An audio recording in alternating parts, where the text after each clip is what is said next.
Right, I'm going to say good morning, everybody. This is your Smart Cookies Friday. I think if everybody can say good morning in the chat, please use the option to say panelists and attendees. I quite like to ask where people are from, so it's just like a nice way to plot people on the map. Nice to see you all today. I'm with Sarah this morning from Rocko, and we're going to talk, as you've guessed from a intro chat, we're going to talk about cultures and values. In the chat, I think Emily Mellon is going to share quite a few links for you over the talk. Essentially, we have a newsletter where we can get subscribed and you can know every single future events. We also have a cookies channel, a YouTube channel where you can watch those recordings and the past ones. So please do subscribe, help us to spread the word. But for now, I'm going to leave the stage to you, Sarah, and I'm all here and I'm quite excited to hear about cultures and values. Thank you, Nick. Thank you. I'll let you go, and hopefully the technology is not going to fail us and you can share your screen. Yes, this is where I work. So let me just share my screen and let me know if you can see that okay, Nick. Fab, excellent. We just need to hope the internet holds up now. Morning, everybody. Beautiful day. So I hope you have something nice planned for the weekend and this evening. I am Sarah. I run Rocko. We have been going for about 6 years now, and we help tech companies with anything from HR, recruitment, and learning and development. And one of our kind of specialities is culture. So I'm going to talk to you today about company values and behaviours. Let me run through what the objectives of today are, what we'd like to get out of it, if it lets me do it. It's a bit of a delay, but hopefully it'll come up in a minute. There we go. Right, so today we're going to have a look at why values and culture are really vital for companies and how it's essential that you actually dive deeper into that definition. You don't just put a word, you actually define what that is. We're then going to have a walkthrough of a simple process that we use at Rocko, a 4-step process, about how you can actually get your values and behaviours pulled together.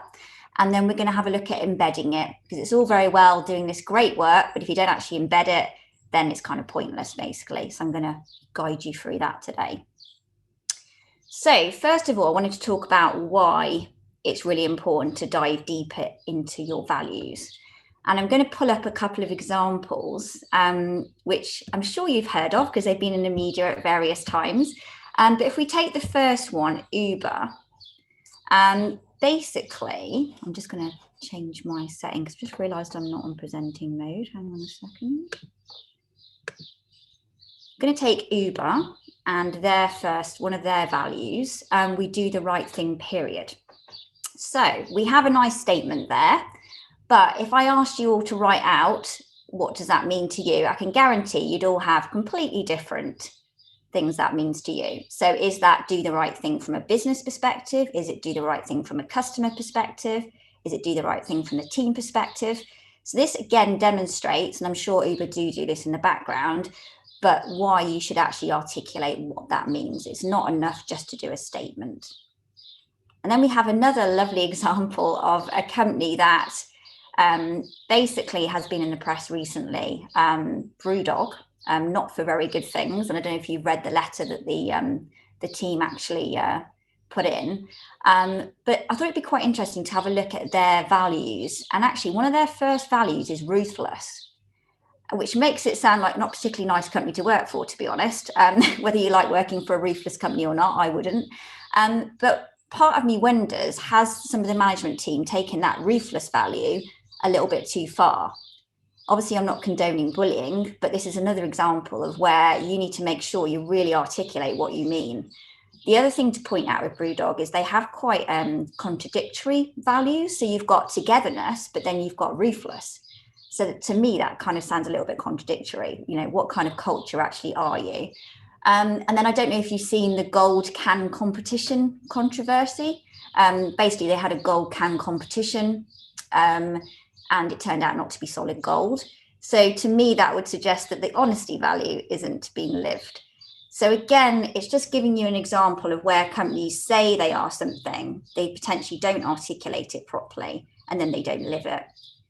And these are obviously quite extreme examples, but before I saw that press coverage, I always thought Brewdog was actually quite a nice company, but apparently not.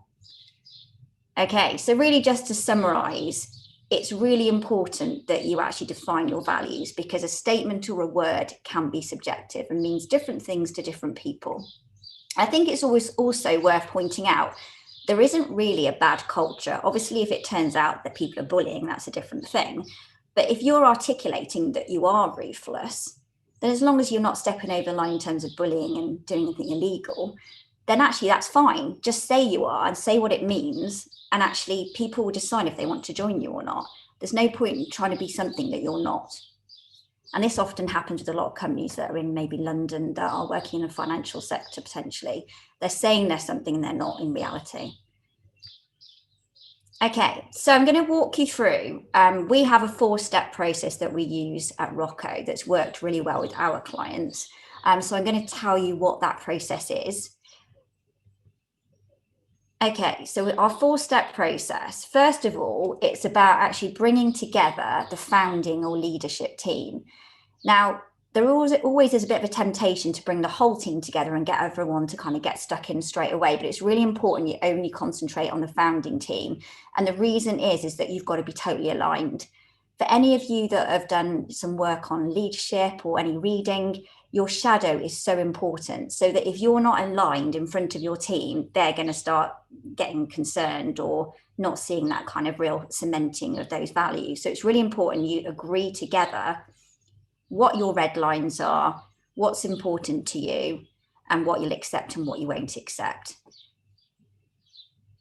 The second stage is actually, again, taking some time out to reflect and coming together as a leadership team and actually deciding, okay, what are those words going to be? What are those statements going to be, those top value statements? And then starting to think about the substantiators. I will talk you through an example in a minute so you can see what that looks like. Thirdly, we then bring the rest of the team in and we talk about behaviours, which I'll explain in a minute. So once you've got your value statement, your key lines underneath it, then you need some behaviours about what's right and what's wrong, so people are really clear about what they should be doing at work. And then lastly, we recommend a charter. So this is a written document where people are actually signing up to, this is how we're going to behave going forward.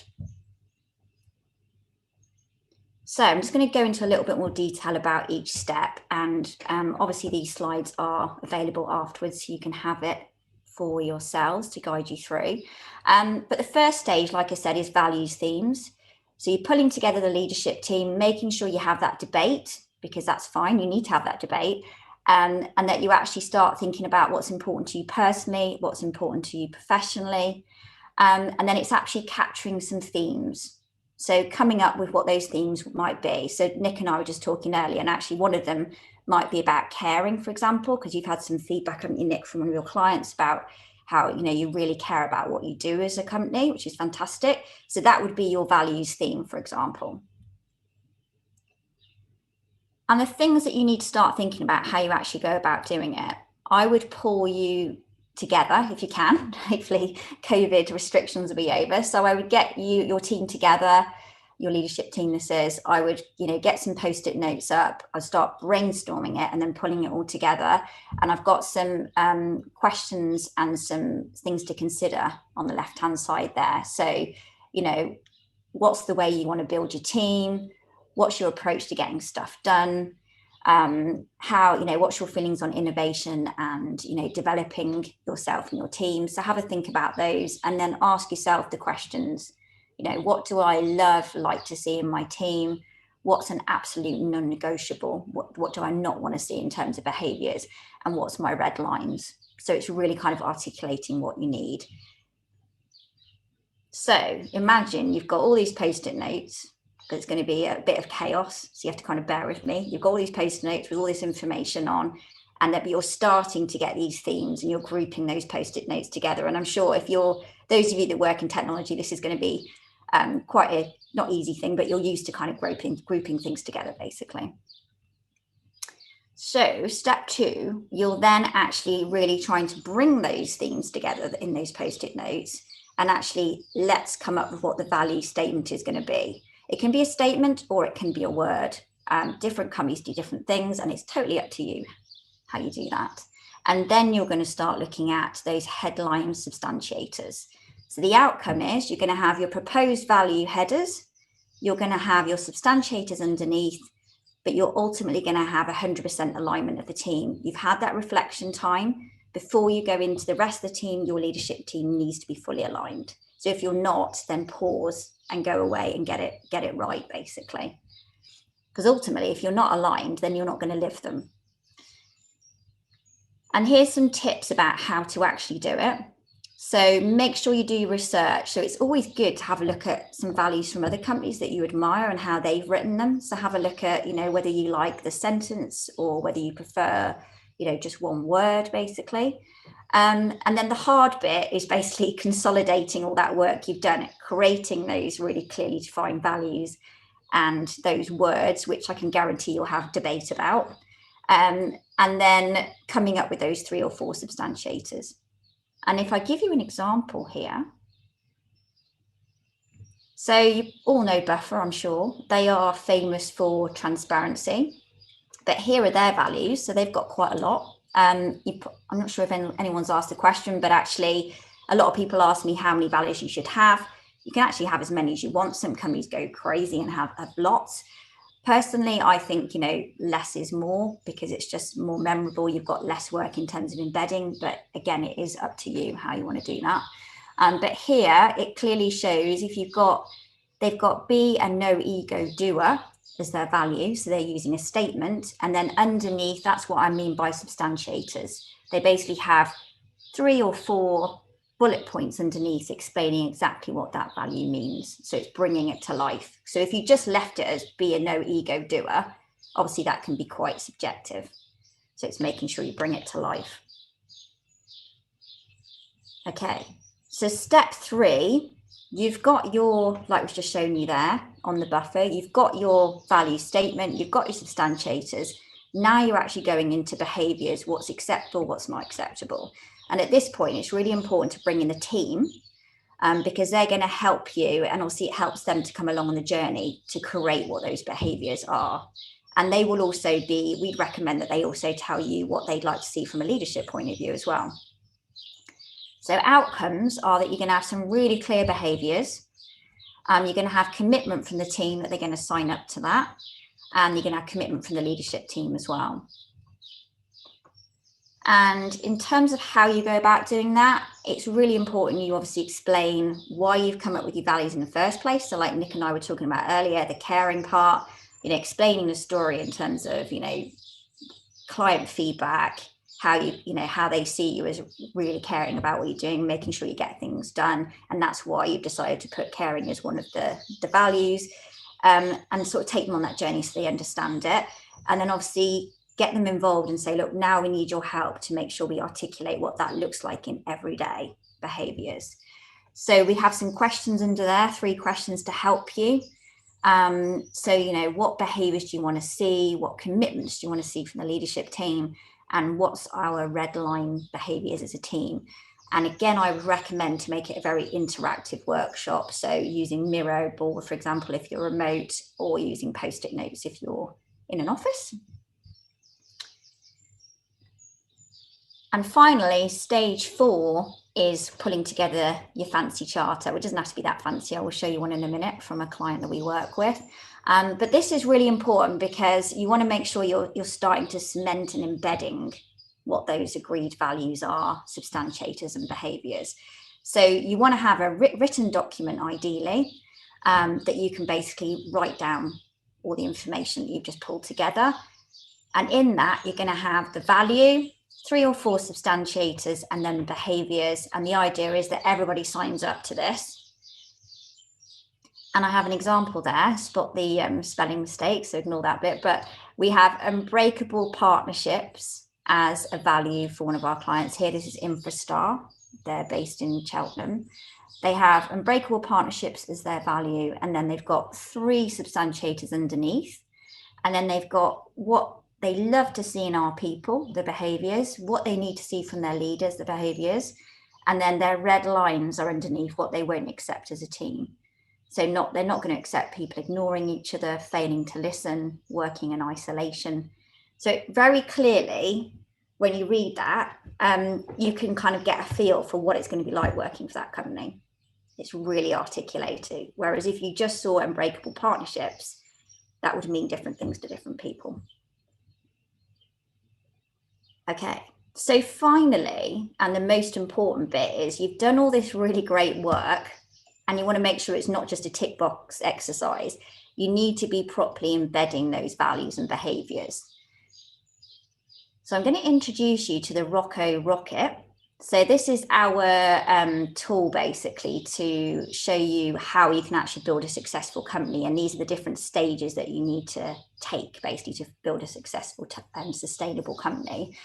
And this rocket is taken from, you know, some really famous, well-known business people like Jim Collins and Verne Harnish. So it's not something we've made up. It's something that fundamentally works for companies.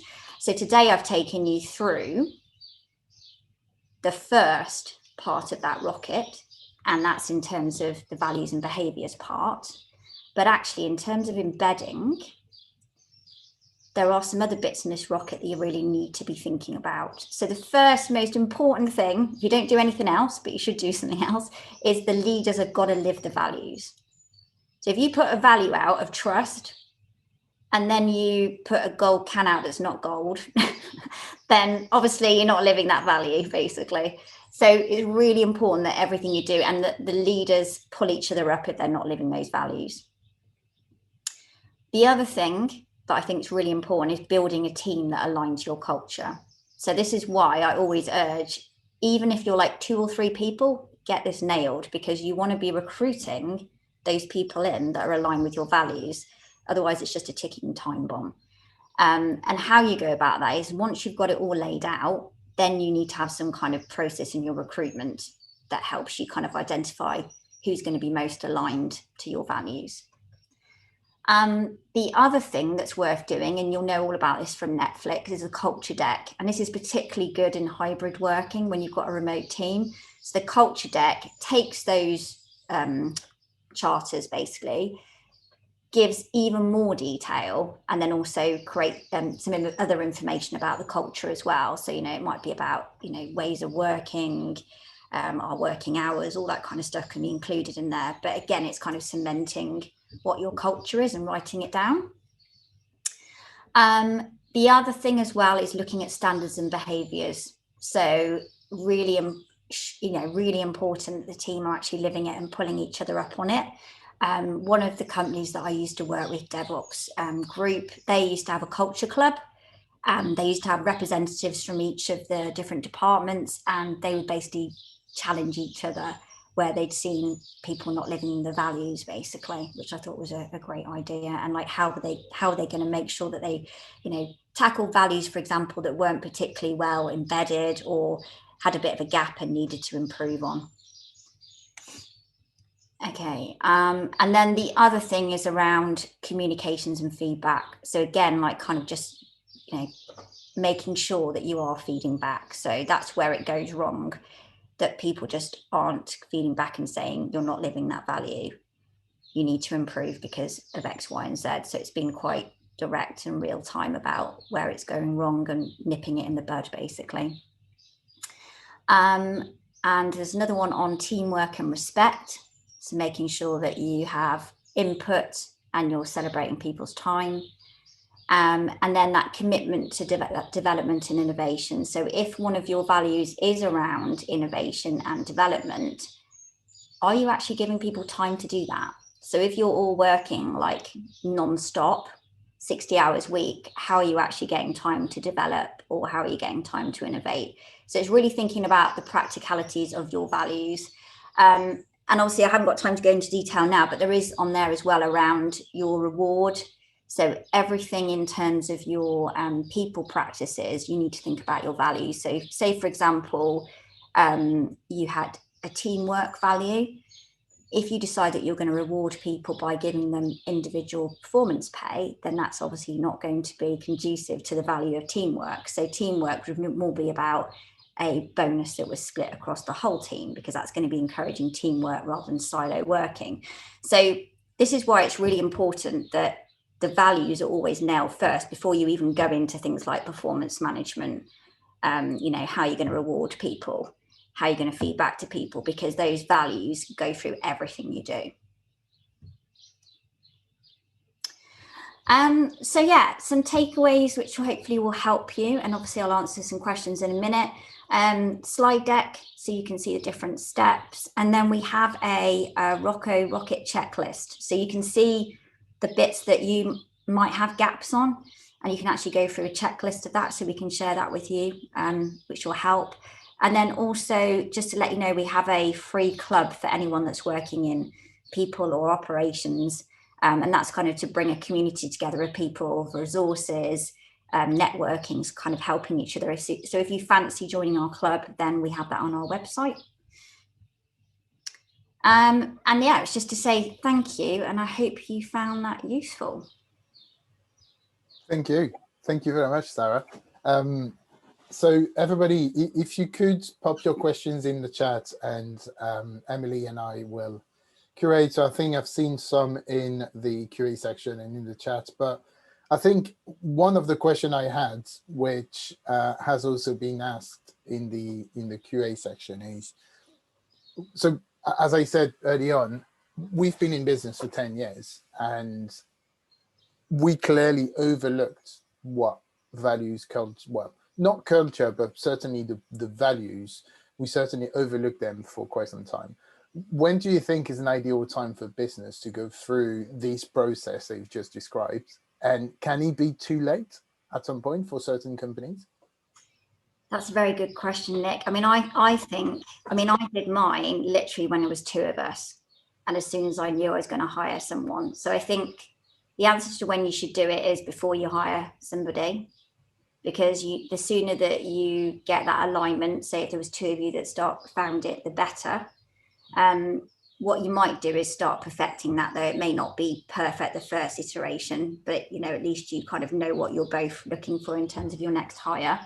In terms of too late, no, it's not too late, but you need to accept there may be some people that don't stay as a consequence of it, without being depressing. But yeah, if you are articulating it and some people aren't living it or willing to live it, then you've got to be prepared to exit and say goodbye.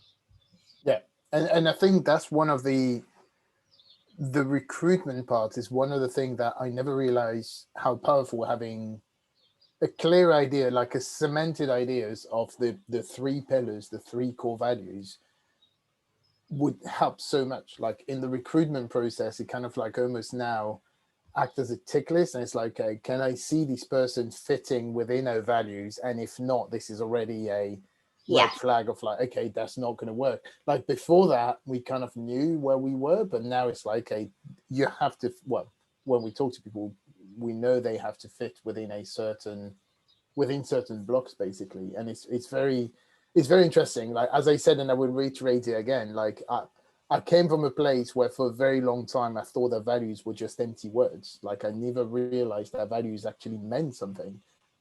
So it's really good to see. There's another question where the person says, so they're currently working in a company where one of the 3 core values is not well represented within the companies. These values were developed through rebranding last year. Would you recommend that they really worked on lifting up that particular value, or revisit the value in order to fit the company value, basically? If you mean that you're not fully living it, because it is okay to have aspirational values, then I would say work on it and have a plan. So I think a good example is at Rocko, we have got Learn to Jump Higher, which is about basically development, innovation. And we knew that we were okay at it, but we weren't great. So we kind of set ourselves some goals about, okay, how are we can actually embed that into the everyday? So every Tuesday now we have an hour team development session. And then we actually have some time each week where everyone does some kind of development for themselves. So if it's about an aspirational one that you want to close the gap on, great. But if it's one that you're never going to really live, honestly, then I would can it, to be honest. But you need to explain to your team why you're doing that. I think there was a great example of one of my last companies that I used to work for, which is a big corporate company, where they got rid of show we care as a value, but didn't explain why. And then suddenly started making loads of redundancies. So yeah, you definitely need to explain why you're doing it. It turned out the reason why they got rid of it was because they were amalgamating that into another one. But yes, it can be dangerous. Sorry, I was trying to stop your screen share and I've done a poop. I don't know what I've done. There we go. There we go. I think that should be stopped. There was, I'm going to steal something from Jeffrey. I was just seeing something. So Jeffrey said during our HR process in my previous company, we had candidates to choose which one of the 6 core values resonated with them the most and how they lived that value. I'm totally going to steal that, Jeffrey. Thank you very much for that. Yeah, great. I think that's a really great thing. I will certainly take that. So we got Tess from our friends at Atomic Smash, and she would like to ask Sarah, before launching Rocko, why did you first start exploring cultures and value? She's just nosy and curious. Yeah. Oh no, great question. Yeah, I mean, it's interesting because before founding Rocko, I was at Wilko for 10 years, so Wilkinson, the retailer, and basically led the people team in the South. And culture was an interesting one, really, to be honest. That's what I just described there, that the company changed in that time and they got rid of show we care. And I started seeing that at the beginning, I mean, I learned some great stuff from that company, but at the beginning, they really did live their values. And then I suddenly started, different leaders came in, the alignment wasn't there, people started leaving, and you could see the culture kind of doing that, and they weren't living up to what their values were. So that's kind of my exposure to it prior to that. And then when I started working 6 years ago with tech companies, I kind of learned a lot, to be honest, kind of working with DevOps group, because the founder there was like, he was so passionate about making sure he got the values right, and he actually lived them right from when they were like 8 people. And now they're kind of like 60, 70 people. So yeah, that's kind of the story of how it came about, and actually seeing it real life happening. So it's a bit disappointing, really, to see a lovely company not being a lovely company, but I'm sure some of you have got similar stories. There is one from Nadine which asked, do you have any good example of culture deck? I will let you, I think I have one in mind, but it's, yeah, go for it. If you have some good examples that you think we can all refer to. Yeah, I have an amazing book, actually. Oh, wow. Oh, wow. That's dedication here. Yes, if you want to have a look at that, that has got like Netflix, it's got Airbnb, it's got all the culture decks in there. So it's really good if you want to kind of refer to that. He actually spoke at Runway East a couple of years ago. He's like a high-flying consultant in this. But yeah, I definitely recommend that book. Oh, that's really good. The one I was reading the other day and I found fascinating. I mean, as an aspiration, if one day we can have that, is one from the company called Valve. I don't know if you know that company. They're basically, they're a gaming company. They're behind the titles like Half-Life and these kind of games. Yeah.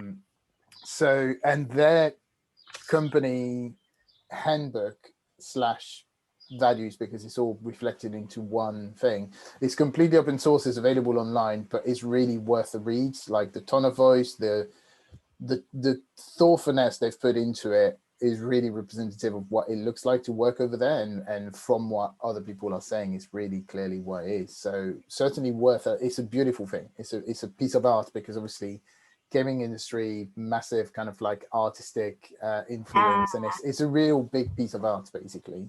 So brilliant. Yeah. Yes, definitely check that out. And I know some, obviously, the local companies in Bristol. I know Let Us Grow have got a really nice one. We helped them pull that one together, but I don't think they've got it publicly showing. And there's a couple of other companies that are working on theirs at the moment. So you can make your own one quite easily using Canva or PowerPoint or whatever you want to do, and nick the ideas from some of the other companies. or get inspired. That's what we say. Absolutely. Well, that's the thing, is like, but I think there is really a thing, and we try to be, as a company in Cookies, we try to be as open as possible. And I think if one day we have a great one, we would like to open source it and be like, okay, look, this is what we've made. It represents who we are. And I think I really like companies doing that. And that's part of one of the value that I really like, is just being open with everything that is going on and just shares those things. Yeah. There's another good one. It's Thorbot's playbook. So it's not really, it's part values, part like what to expect when you work over there. But it's also another really good one, really well put together. And I think one of the last question, it was, so what the percentage of colleagues do you normally recommend when you're getting involved in the creation of those values across the company? Is it something that needs to come, I guess, from the top down? Is it something where you want to involve the whole company, or do you involve only the senior people and the managers? Like, how does it work? Yeah, so definitely, I mean, I would definitely recommend that you start off with only involve the senior founding team. So it depends on kind of what setup you've got, but you definitely need the founders involved and the senior team, basically. And the reason why you don't want to open it up to everybody straight away is that it's really important that those founding team have the kind of debates and they are completely aligned, because what you don't want to do is go in for the whole team and have a massive debate about, no, I don't agree, we're not caring, yes we are caring, no we're not caring, and in front of the rest of the team, it's not going to create the right environment, basically. You might be tempted, and I know a lot of companies we work with really want to involve everybody, and yes you can, after you've just ironed out between you and the founding team what's really important to you, because having that argument in front of them is not going to be great, not going to be casting that great shadow, and not that good start to what culture you want to be forming, basically. Cool. Right, I think that marks the end of our session today. Thank you very much, Sarah, for your talk. It was really, really nice to hear. And again, I'm learning about these words, like I'm learning about this world, and it is a fascinating one. Natalie is much more involved than I am most of the time, so I'm taking the lead from her on that one. But she's bringing me into this fantastic world that actually is quite nice. It's quite nice to do those exercises. So thank you so much for this session today. I hope it was helpful for everybody else. What we're going to do is, obviously we take next week off, and then we're going to be back in another week with another session. But in the meantime, please go and share what you thought about that ideally on LinkedIn or any other channels. You on LinkedIn is Sarah Williams, isn't it? Yes. And there we go. It was nice to see you all today, and I hope to see you in 2 weeks. Thank you very much. Thanks, See everyone. ya. Bye-bye. Thank you very much. Bye. Bye.